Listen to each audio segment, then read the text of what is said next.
गरीब साध साध सब नेक हैं, आप अपनी ठोरे, जो सतलोक ले जाएंगे वो साधु कोई और।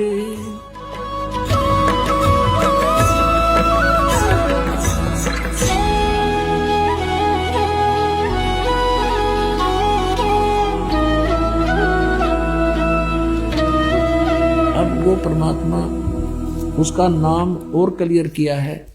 अब देखना इसी ऋग्वेद का,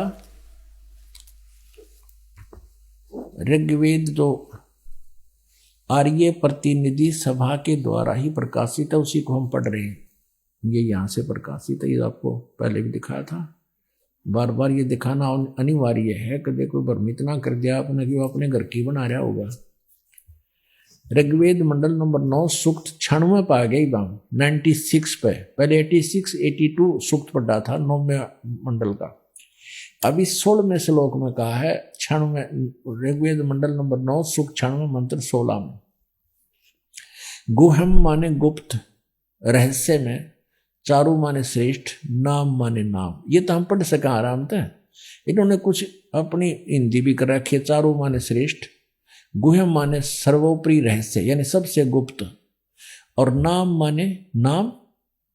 इन्होंने चाहे कुछ भी अड़ंगा डाल दिया, तुम्हारी संज्ञा है। नाम का संज्ञा के मतलब नाम है, जो तुम्हारा नाम है। अब देखना, हे परमात्मन सर्वोपरि रहस्य, यह लिखना था जो गुप्त, गुहम माने गुप्त, चारु माने श्रेष्ठ, ये लिखे रहे हैं। नाम माने नाम लिख लेंगे, ये तो उड़ाने की चेष्टा की है।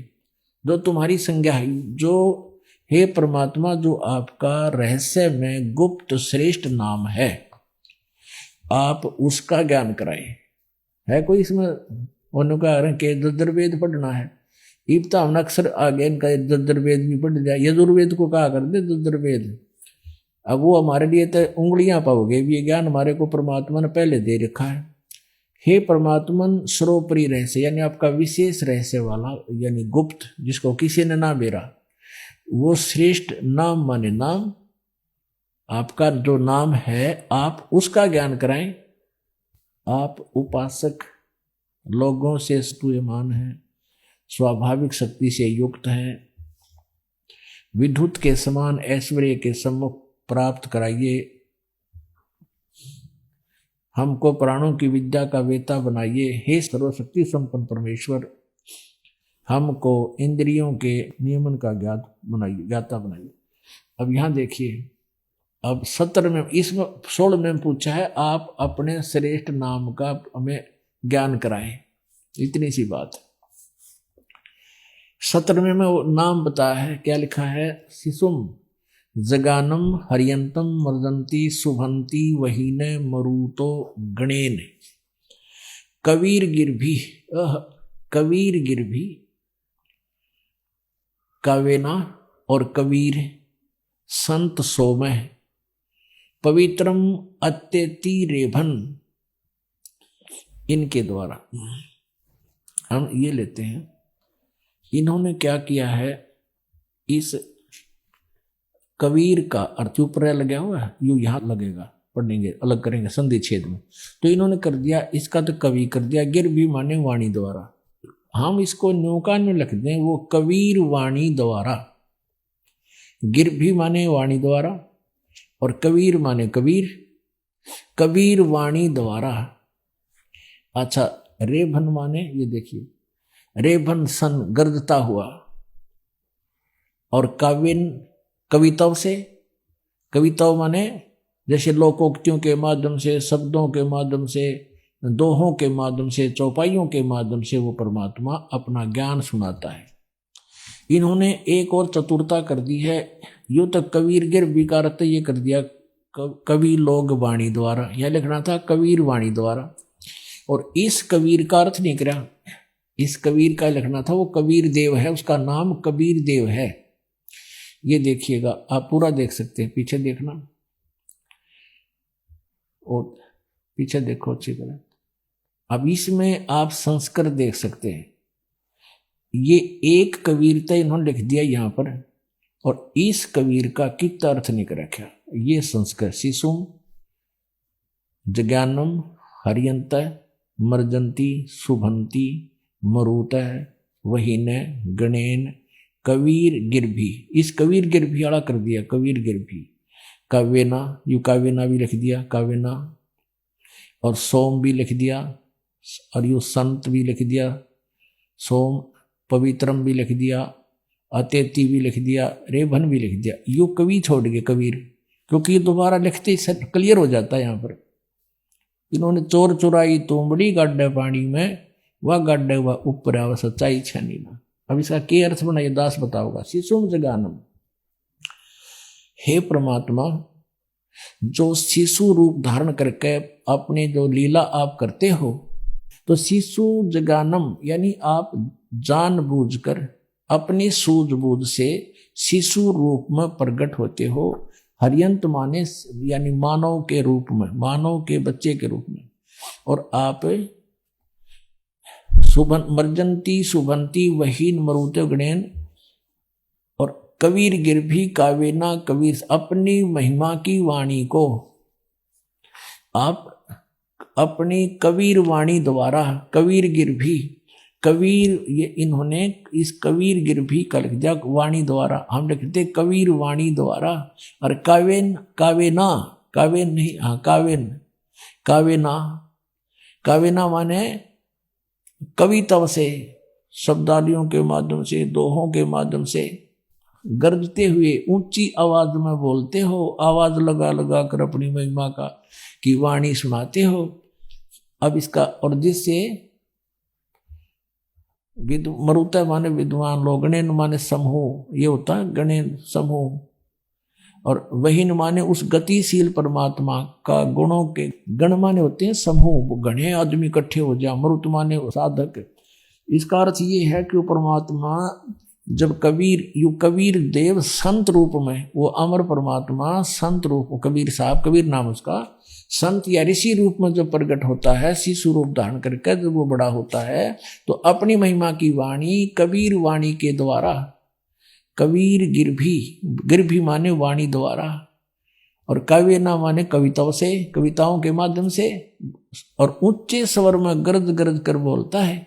अब परमात्मा क्या कहा करते हैं, चारों युग में संत पुकारे, कूक कहा हम हेल रे, हीरे माणक मोती बरसे, ये जग सुगता ढेल रे। अब परमात्मा खुद बता रहे थे कबीर परमेश्वर के, चारों युग में मेरे संत पुकारे, जिनको मैं आकर मिला, मेरे से परिचित ज्ञान को फिर उन्होंने ढोल के डंके पर जगह जगह आवाज लगा लगा कर जनता को बताने की चेष्टा की। और कूक कहा हम हेल रे, हमने भी आवाज लगा लगा के ऊंचे सुर में रुक के मार मार कर जगह जगह खड़े होकर के, होय होय होय।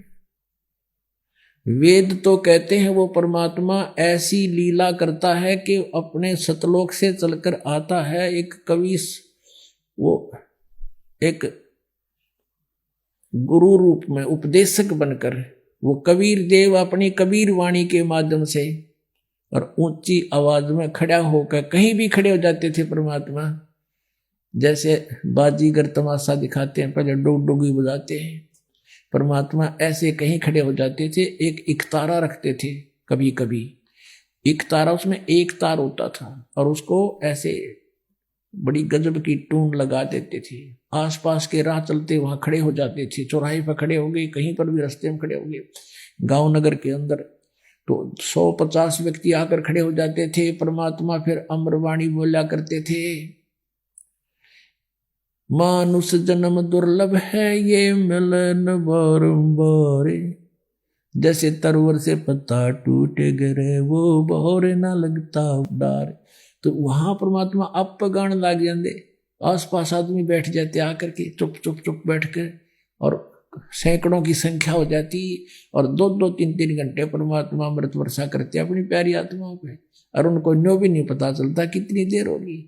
और फिर प्रभावित होते, भाई कब बड़ा विद्वान है, बड़ी अच्छी वाणी, कोई तो कहता बड़ी अच्छी सुरीली आवाज है, कोई कहे हो कमाल कर दिया, सारी सच्चाई बोल रहे हैं, क्योंकि परमात्मा प्रारंभ में केवल यही बताते थे, तुम मनुष्य हो, मनुष्य होकर भक्ति नहीं करते तो तुम्हारा जीवन व्यर्थ है। पशु और तुम्हारे अंदर क्या अंतर है, अन्य प्राणियों में मनुष्य में क्या अंतर है। तो इससे आम आदमी प्रभावित होता था। और वही वेद कह रहे हैं कि वो ऊंची स्वर में आवाज लगा लगा कर बोलता है, वो होता है परमात्मा। उसको कवि कहने लग जाते हैं, कवि, क्योंकि कवि का अर्थ काव्यकार भी होता है।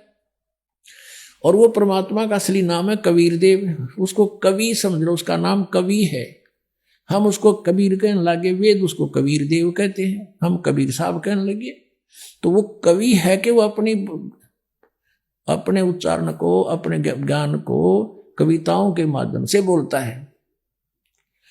और फिर अब आगे दिखाते हैं आपको कि जब वो परमात्मा आता है, वो एक प्रसिद्ध कवियों में से भी एक होता है, लेकिन वो होता है परमात्मा, और तो कवि तक सीमित है। लेकिन ये परमात्मा होता है क्योंकि कुछ दोहे श्लोक मिलते जुलते होते हैं। और परमात्मा की इतना मोटा है, वो सच्चिदानंद घन ब्रह्म की वाणी, कबीर वाणी, उसको जब सारे को पढ़ते हैं तो चारों वेद, 18 पुराण, 11 उपनिषद, महाभारत, गीता, पुराण, कुरान, बाइबल, सब कुछ समावेश है उसके अंदर। और अन्य संतों की सिर्फ एक, जैसे तुलसीदास भी कवि थे, उन्होंने केवल रामायण से अतिरिक्त कुछ नहीं, श्री राम के ही महिमा गा रखी है उसमें। और उसके अंदर सबके इतिहास खोल रखे कि इसमें कबीर वाणी में वो परमेश्वर कवि होता, वो प्रसिद्ध कवियों में से एक होता है, और उस ऋषि रूप में या संत रूप में प्रकट होता है। उस ऋषिकृत यानी उस ऋषि के द्वारा की गई, बोली गई रचनाओं को उसके, उस परमेश्वर के बहुत ज्यादा अनुयायी हो जाते हैं, लाखों की संख्या में। और उनके लिए वो अमृतवाणी, परमात्मा की बोली हुई सच्चिदानंद घन ब्रह्म की वाणी अमृत के तुल्य होती है, इतनी प्यारी लगती है उसके, उनके शरणागत अनुयायियों को। ये वेद बता रहा है, देखिए ये वही है ऋग्वेद, हम पढ़ते हुए आ रहे हैं उसी ऋग्वेद को, ये वही है।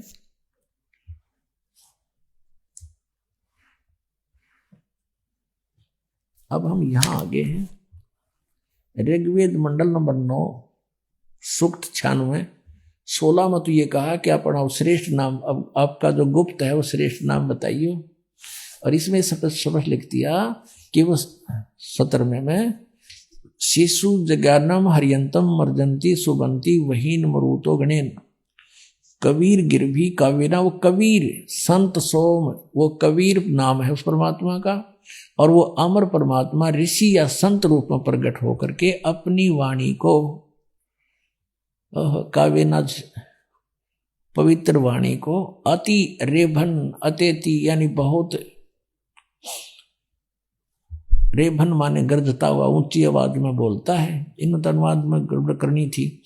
अब देखो 18वें में कमाल है, वो परमात्मा कहते हैं ऋषि मना, ये ऋषि कृत, ये है ऋषि, ये तय है, ये मिट गया यहां से, ये ऋषि कृत सवर्षा सहस्र अनिथ पदवी कवि नाम, पदवी कवि नाम तृतीयम धाम महिष है, सिसंत सोम है विराजमान राजती सतुप, वो तीसरे धाम में विराजमान है, उसको स्थापित करके बहुत बड़ा जो तीसरा धाम है उसमें रहता है। और वो कवि नाम पदवी, अब ऋषि या संत रूप में प्रगट, उस ऋषि कहो चाहे संत कहो, उस ऋषिकृत, ऋषि के रूप में प्रगट परमात्मा के द्वारा जो हजारों वाणी, सहस्र माने हजारों वाणी जो बोली जाती हैं, जिस कारण से वो पदवी कवि नाम यानी प्रसिद्ध कवियों में भी एक पदवी भी, कवि की पदवी भी प्राप्त करता है। और ऋषि मना, जो ऋषि स्वभाव के संत भगत उसके अनुवाद, उसके शिष्य होते हैं, उनके लिए सवर्षा वो एक बहुत आनंददायक होती है। यहां देखो ऋग्वेद मंडल नंबर 9 सूक्त नंबर 96 का हमने 16 पढ़ लिया, 17 पढ़ लिया, अब 18वां का यहां अपने संस्कृत देख ली और यहां देखेंगे। ऋग्वेद मंडल नंबर 9 सूक्त 96 का मंत्र अब 18 पढ़ रहे हैं। सोम स्वरूप परमात्मा, अमर परमात्मा, पालन की इच्छा करता हुआ तीनों लोकों में प्रवेश करके सबका धारण पोषण करने वाला यही भगवान है, जो गीता जी अध्याय नंबर 15 के श्लोक 17 में लिखा है। पालन की इच्छा करता हुआ जो महान परमात्मा तृतीयम धाम देवयान और पितृयान इन दोनों से पृथक तीसरा जो मुक्ति धाम है। अब इसका अर्थ इतना चाहिए था, जो महान परमात्मा पालन की इच्छा करता हुआ, यानी यहाँ नीचे हमारे को वो तृप्त करने आता है, हमारा पालन पोषण दुखों को निवारण करने की इच्छा करता हुआ जो महान परमात्मा तृतीयम धाम तीसरे धाम, तृतीयम धाम का अर्थ इतना है, सोचो तीसरा जो मुक्ति धाम है उसमें विराजम, उसमें विराजमान है। ये न ज्ञान योगी, जो ज्ञान योगी उसको है, उसको प्रकाश करने वाला है। कोई अड़ंगा कर दिया ना, ज्ञान योगी डाल दिया। यहाँ इनका याद आ गई दानंद तो निराकार बतावा था, और यदि हम लिख देंगे सीधा अर्थ कर दिया तो यो साकार सिद्ध हो जाएगा। यहाँ ज्ञान योगी डाल दिया, ये यहाँ भूल गए। ज्ञान योगी ऋग्वेद मंडल नंबर 9 सूक्त नंबर 86 के मंत्र 27 में भूल गए। ये देख 86 के 9 के 86 का अब 27 में है। अब जो परमात्मा ध्युलोक के तीसरे पृष्ठ पर विराजमान है, यहाँ इनके को न जानवरी परमात्मा ने कटवाई रोग ना तो आड़े वडंगा डाल देते। अब यहाँ देखो, अब फिर हम क्षणों बातें वापस 9 के क्षणों का, और ये हम 18वां मंत्र पढ़ रहे हैं। सोम स्वरूप परमात्मा, वो अमर परमात्मा पालन की इच्छा करता हुआ जो महान है परमात्मा तृतीयम धाम, यह लिखना था तीसरा जो मुक्ति धाम है उसमें विराजमान है। इन्होंने अड़ंगा डाल दिया, जो ज्ञान योगी है उसको प्रकाशित करने वाला। अज्ञान योगी है कि मूल पाठ में इसमें कहीं नहीं है। अब यह ऋषि मना कार्य के कर दिया, सर्व ज्ञान के साधन रूप मन वाला वह परमात्मा ऋषिकृत, ये ऋषिकृत यह लिखना था सब ज्ञानों का प्रदाता नहीं। जैसे ये लिख रखा है इन्होंने मैं ऋषिकृत, यहाँ किसका अर्थ क्या बनता है पूछिए इनसे। मैं ऋषि दानंद कृत, यानी इसके द्वारा किया हुआ, बोला लिखा हुआ, उच्चारण किया हुआ, यानी कृत का अर्थ है जैसे भाई ये उसके द्वारा लिखी गई पुस्तक है, ये दानंद कृत इसके द्वारा किया गया अनुवाद है। तो यहाँ लिखना था उस ऋषि रूप में प्रकट परमात्मा कृत। 9 के 96 का हम 18वां पढ़ रहे हैं। यहाँ लिखना था ऋषि कृत, ये मूल पाठ यहाँ पर है इसका, ये यहाँ पर है मूल पाठ। ऋषि मना, ये ऋषिकृत, ये तय है, ये मिटा हुआ थोड़ा सा, ये ऋषिकृत सवर्षा सहस्र अणिथ है। सहस्र अणिथ माने हजारों वाणियां बोली, अणिथ माने वाणियां बोलता हो। ऋषि मना, ऋषि स्वभाव के उसके अनुयायी भक्तों के लिए वो स्वर्ग जैसी स्वादिष्ट यानी अच्छी होती है, आनंददायक होती है। हम फिर 9 के 96 का 18वां हम फिर पढ़ते हैं। तीसरा जो मुक्ति धाम है उसमें विराजमान है वो परमात्मा सत्वमान है। ऋषि मना सर्व ज्ञान के साधन रूप मन वाला, ये लिख रहा था सर्व मना का अर्थ है, जो ऋषि मना का अर्थ लिखना था जो ऋषि स्वभाव वाले भक्त उसके अनुयायी होते हैं, साधु संतान जैसे हो जाते हैं, वह परमात्मा जो ऋषि कृत सब ज्ञानों का प्रदाता नहीं, जो उस ऋषि रूप में प्रगट, ऋषि या संत जैसे पहले 17वें श्लोक में लिखा है मंत्र में कि वो संत रूप में अपना प्रगट होकर वाणी बोलता है। तो संत कहो चाहे ऋषि कहो, उस ऋषिकृत उनके द्वारा बोली गई वो अमृतवाणी कबीर वाणी में सवर्षा माने बहुत ही स्वादिष्ट आनंददायक होती है। इन तड़ंगा कर रखा कति बैठा दिया सारे ज्ञान। पुण्यात्मा ये आपके समक्ष ये कंसेप्ट क्लियर किया जा रहा है कि परमात्मा का नाम क्या है, उसके गुण और लीलाएं क्या है, ये वेद बता रहे हैं पहले तो। अब आपको वेद दिखा रहे हैं पहले, और वो साकार है, मनुष्य सदृश है, राजा के समान देखने वाला, और वो अपने रूप को हल्का करके आगे लिख रखा है 19 में, इसमें 20वें मंत्र में ऋग्वेद मंडल नंबर 9 सूक्त नंबर 96 के मंत्र 18 में तो ये लिख रखा है। 16 में तो पूछा आपका नाम क्या है, 17वें में नाम बता दिया, वो कबीर है। कबीर वाणी द्वारा वो अपना ज्ञान बोलता है। जब बालक रूप धारण करके वो परमात्मा प्रकट होता है, बड़ा होता है, तो फिर अपनी महिमा की वाणी अपनी कबीर गिर भी कबीर वाणी द्वारा अपने महिमा का ज्ञान कविताओं से बोलता है, कविताओं के माध्यम से। और जिस कारण से वो कवि नाम पदवी, वो प्रसिद्ध कवियों की पदवी भी प्राप्त करता है। लेकिन वो होता है सो अमर परमात्मा होता है, और वो तीसरे मुक्ति धाम में विराजमान है। वहां से गति करके आता है, और वो यहाँ कैसे आता है कि जैसे एक व्यक्ति अपना दूसरा कपड़ा पहन कर नीचे आ जाता है, कहीं जाता है, ऐसे अपने ओरिजिनल शरीर के ऊपर और कोट पहन के, यानी हल्के तेज पुंज का शरीर बना के, उस ओरिजिनल जैसे बल्ब है 100 वाट का, या ट्यूब है 100 वाट की, 200 वाट की, और उसके ऊपर पॉलीथीन डाल दिया अच्छा गहरा सा, तो उसका हल्का सफेद, उसका हल्का उससे बहुत कम प्रकाश है तो जो कि तो अंदर, लेकिन ऊपर वो इतनी आंखों को चुभ नहीं रही, इतना कम प्रकाश हो गया उसका एकदम। तो ऐसे वो परमात्मा आता। अब ये ऋग्वेद मंडल नंबर 9 सूक्त नंबर 96 का मंत्र नंबर 16, 17, 18 आपने पढ़ लिया। इसमें लिखा है वो कवि नाम पदवी, वो इस कारण से कि अपनी महिमा की वाणी कविताओं से बोलता है, कविताओं के माध्यम से, लोकोक्तियों के माध्यम से, जिस कारण से वो प्रसिद्ध कवियों की में भी से एक उसकी पदवी होती है कि वो कवि था, कबीर कवि। लेकिन वो होता है परमात्मा, वो कबीर देव होता, उसका नाम भी कबीर देव होता, उसका काम भी कवि होता है, क्योंकि वो एक प्रसिद्ध कवियों में से एक होता। अब इसमें स्पष्ट किया है कि वो परमात्मा चौथे धाम में भी रहता है। वेदों का रहस्य धीरे धीरे आपके समक्ष लाएंगे एक अलग, क्योंकि जब आपके ये विश्वास हो जाएगा कि दास जो बोल रहा है सच्ची है, फिर दास इनका अनुवाद करके देगा आपको, और आप पढ़ना गद गद हो जाएगा। पूरा विश्व इन सदग्रंथों को, वेदों को आज सब सर्वधार्य मानते हैं।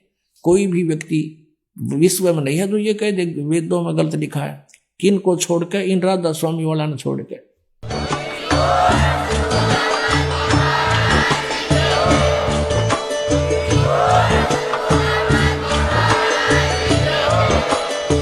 सुन रहे थे जगत गुरु तत्वदर्शी संत रामपाल जी महाराज जी के मंगल प्रवचन। अधिक जानकारी के लिए विजिट कीजिए हमारी वेबसाइट www.jagatgururampalji.org। संत रामपाल जी महाराज जी के शुभ आशीर्वाद से पूरे विश्व भर में 500 से भी ज्यादा नाम दीक्षा केंद्र हैं, जिन पर संत रामपाल जी महाराज जी द्वारा ऑनलाइन निशुल्क नाम दीक्षा दी जा रही है। अपने नजदीकी नाम दीक्षा केंद्र का पता करने के लिए संपर्क करें 8222880541।